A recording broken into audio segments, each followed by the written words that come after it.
Using I with verb to be in the present. Usando eu no verbo ser e estar no presente. I am. Eu sou. I am human. Eu sou humano. I am. Eu estou. I am here. Eu estou aqui. Who is there? Quem está aí? Hello, I am Coloringa.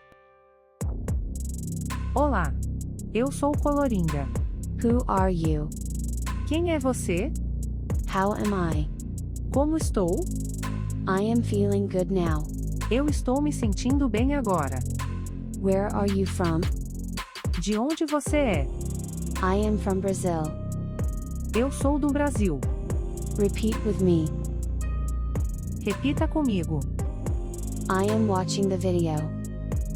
Eu estou assistindo o vídeo. I am listening to the video. Eu estou escutando o vídeo. I am liking the video. Eu estou curtindo o vídeo. I am subscribing to this channel. Eu estou me inscrevendo neste canal. I am going to learn English.